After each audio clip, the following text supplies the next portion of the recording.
Me friends and ఫ్యామిలీతో సరదాగా బయటకు వెళ్ళటానికి కారు లేదా అయితే వెంటనే ఈ నెంబర్కి కాల్ చేయండి. Hello, welcome to Suman TV. ప్రస్తుతం మనతో లలిత గారు ఉన్నారు. వీరు కేంద్రీయ విద్యాలయంలో టీజీటీ సైన్స్ టీచర్ అన్నమాట. సో వీరితో పేరెంటింగ్ గురించి మనం టిప్స్ ఏంటో కొన్ని తెలుసుకుందాం. నమస్కారం అండి. నమస్తే. అమ్మగారు, ఇప్పుడు మనకి నార్మల్గా ఏంటంటే పిల్లల పెంపకంలో చాలా మంది పాత్రలు అనేవి ఎక్కువగా ఇంపార్టెంట్. అంటే పేరెంట్స్ కావచ్చు, సరౌండింగ్లో వాళ్ళ బ్రదర్ సిస్టర్స్ కావచ్చు, ఫ్రెండ్స్ కావచ్చు, అండ్ మెయిన్గా వాళ్ళు స్కూల్కి వెళ్తూ ఉంటారు కాబట్టి టీచర్స్ పాత్ర కూడా ఎక్కువగా ఉంటుంది కదా. సో ఎంతవరకు టీచర్స్ బిహేవియర్ కానీ, లేదంటే వాళ్ళ నడవడిక కానీ, వాళ్ళు చెప్పే మాటలు కానీ పిల్లల మీద ఎంతవరకు ఎఫెక్ట్ చూపిస్తాయంట? మాతృదేవోభవ, పితృదేవోభవ, ఆచార్య దేవోభవ. మొట్టమొదట పిల్లలకి ఫస్ట్ టీచర్ ఎవరండి? మా మా అమ్మ అని చెప్పకుండానే తెలుస్తోంది. వాళ్ళు నడవడం దగ్గర నుంచి, వాళ్ళు మాట్లాడే చిన్న చిన్న పదాల దగ్గర నుంచి తల్లి నేర్పిన తర్వాతే తండ్రి, అంతే సమానమైనటువంటి కీలక పాత్ర వహించేది ఉపాధ్యాయుడు. ఉపాధ్యాయుడు అనే అతను భావితరాలకి ఒక పునాది రాయి అని చెప్పొచ్చు. అతను తన జ్ఞానాన్ని కొవ్వొత్తిలాగా పిల్లలకి అందిస్తూ ఉంటాడు. తన వెలుగుని అందిస్తూ జ్ఞానాన్ని పంచుతూ ఉంటారు అన్నమాట.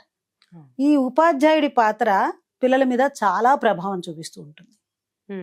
అయితే ఈ ఉపాధ్యాయుడు అనే అతను ఎక్కువ టైం పిల్లలతో మనం ఉండడం వలన, ఎక్కువ సమయం గడపడం వలన అతని యొక్క ప్రభావం పిల్లల మీద ఎంతవరకు ఉంటుంది అనేటువంటిది ఈనాటి మన చర్చనీయాంశం.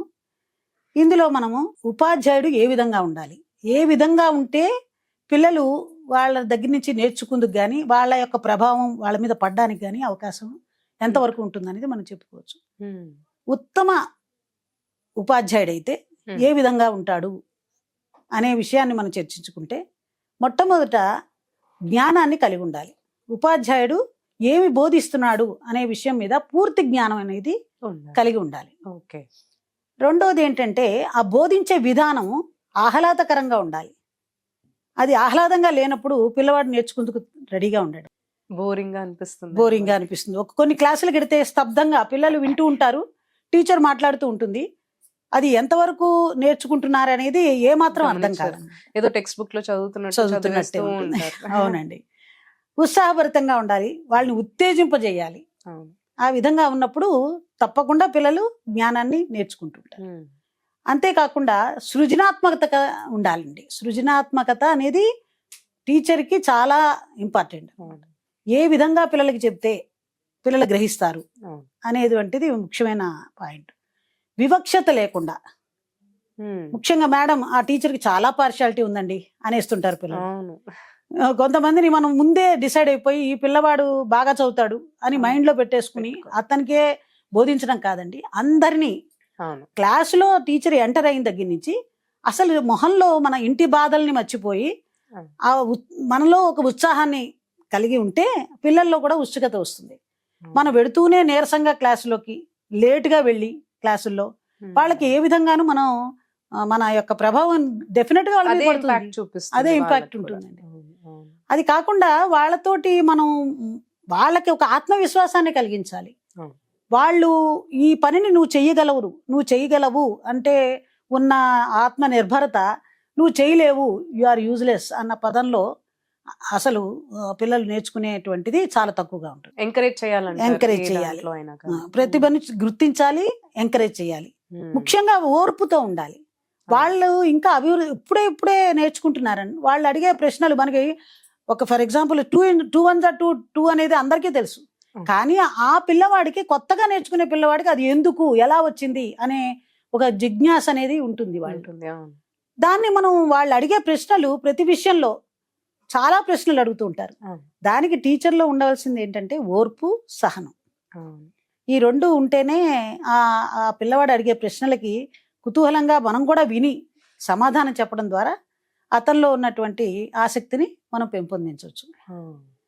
అయితే ఇంతవరకు మన జ్ఞానాన్ని పంచడమేనా టీచరు, ఉపాధ్యాయుడు ఇంకేమైనా చేయగలడా? జ్ఞానంతో పాటు ఉపాధ్యాయుడు బయట ఉన్న పరిస్థితులకు అనుగుణంగా ఎట్లా జీవించాలి అనేటువంటిది కూడా నేర్పాలి.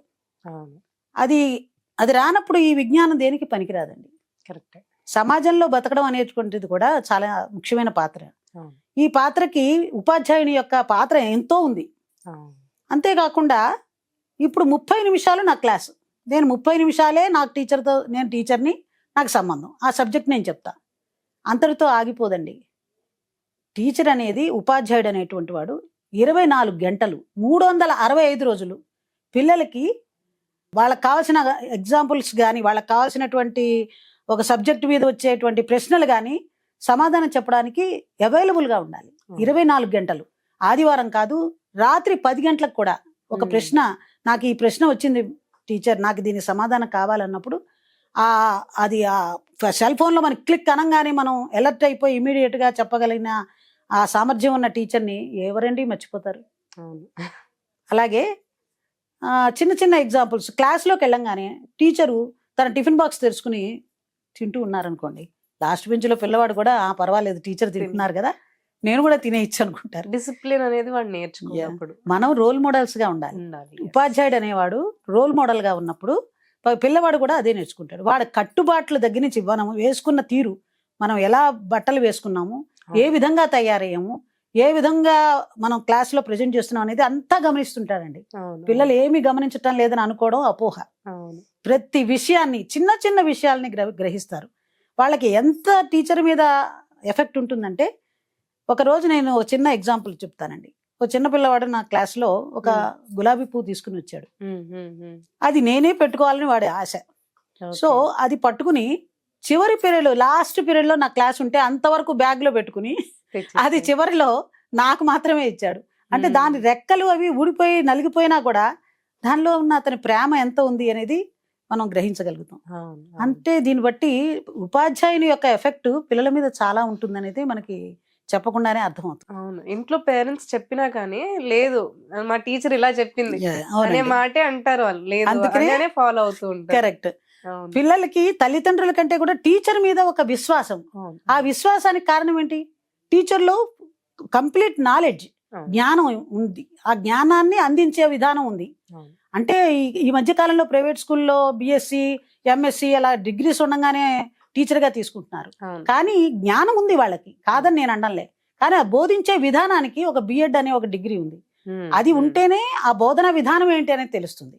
ప్రతి పిల్లవాడికి ఏ విధంగా చెబితే పిల్లవాడు గ్రహిస్తాడనేది తెలుస్తుంది. తర్వాత క్లాసులో క్రమశిక్షణతో పాటు ఒక దయ, ఒక ఓర్పు, ఒక సహనశీలత కలిగినటువంటి గుణం అనేది రావాలంటే ఈ ట్రైనింగ్ చాలా అవసరం అండి.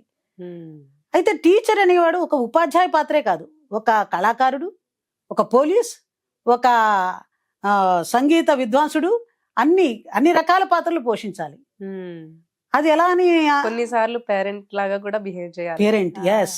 ఫస్ట్ తల్లికి ఎంత వాళ్ళు ఆప్యాయంగా దగ్గరికి ఎడతారో అంత ఆప్యాయతతో పిల్లలు మన దగ్గరికి వచ్చినాడు ఖచ్చితంగా వాళ్ళ ప్రభావం అనేది వాళ్ళ మీద ఉంటుంది.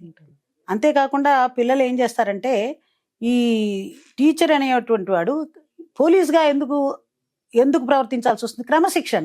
క్రమశిక్షణ విషయంలో, అంటే లాఠీలతో కొట్టమని కాదు, పోలీసుగా అతని యొక్క శిక్షణ ఇవ్వడంలో, అతని యొక్క డిసిప్లిన్ విషయంలో, క్రమశిక్షణ విషయంలో ఒకసారి పోలీసుగా ఉండాల్సి వస్తుంది. ఒక్కొక్కసారి నర్సుగా ఏదైనా ఒక ఆరోగ్యం పాడైంది క్లాస్లో ఉన్నప్పుడు వెంటనే తల్లిదండ్రులు ఎక్కడో జాబ్ చేస్తూ ఉంటారండి. ఇటువంటి ఉపాధ్యాయురాలు ఏం చేయాలి? ఇమ్మీడియట్గా అతని యొక్క సేవ, ఇమీడియట్ సేవ అనేటువంటిది చేసేదే ఉపాధ్యాయురాలు. అంతటి ఓర్పు కలిగి ఉండాలి. ఒక పాఠం చెప్పాను, నేను జ్ఞానం ఇచ్చాను అనేది కాదు, ఓర్పు కలిగి ఉండాలి. ఒక సంగీత కళాకారుడు ఎందుకై ఉండాలి? కొంతమంది పిల్లలకి పాటల ద్వారా కూడా మనం విజ్ఞానాన్ని పెంపొందించవచ్చు. యాక్టివిటీ మెథడ్ అంటారు చూసారా, కొన్ని బొమ్మలను ఏదో పాటల ద్వారా లేదా ఒక వీడియోస్ ద్వారా టెక్నాలజీ కూడా తెలుసుకుని ఉండాలండి. ఇవన్నీ వచ్చిన నాడు ఆదర్శవంతమైనటువంటి ఉపాధ్యాయుడు అంటాం మనం. ఆ ఆదర్శవంతమైనటువంటి ఉపాధ్యాయుడి యొక్క పాత్ర, ప్రభావం ఖచ్చితంగా పిల్లల మీద ఉంటుంది. ఎన్ని తరాలైనా వాళ్ళు మర్చిపోరు. తరతరాలకి వాళ్ళు మా టీచర్ పలానా టీచర్ చాలా నాకు ఇష్టం అని చెప్పుకునేటువంటి ఒక మంచి పేరు కూడా ఉంటుందండి. వాళ్ళు పెద్ద అయిన తర్వాత కూడా చెప్తూ ఉంటారు, ఈ టీచర్ నుంచి నేను ఇన్స్పైర్ అయ్యి వీళ్ళే నా రోల్ మోడల్స్ అని చెప్పేసి అవి ఉట్టిగా రావనుకుంటాను. వాళ్ళ నుంచి అడాప్ట్ చేసుకునే ఇవన్నీ యాక్టివిటీస్ కావచ్చు. సో ఒక్కొక్కరికి ఒక్కొక్క ప్రాసెస్ ఉంటుంది అంటున్నారు. సో అన్ని పాత్రలు కూడా వహించి పేషెన్స్ గా ఉపాధ్యాయుల రోల్ అనేది పిల్లల మీద ఖచ్చితంగా ఉంటుందని చెప్పి సహకారం కూడా కావాలండి. తల్లిదండ్రుల్ని మనం ఎప్పటికీ కూడా తల్లిదండ్రులతో టీచర్లు ఉపాధ్యాయులకి సత్సంబంధాలు ఉన్నంత వరకు Hmm. అన్ని విషయాలు వాళ్ళకి సంప్రదిస్తూ మనం పిల్లల అభివృద్ధికి ముందంజ వేయొచ్చండి. Thank you so much for నమస్తే షేరింగ్. అండి. నమస్తే.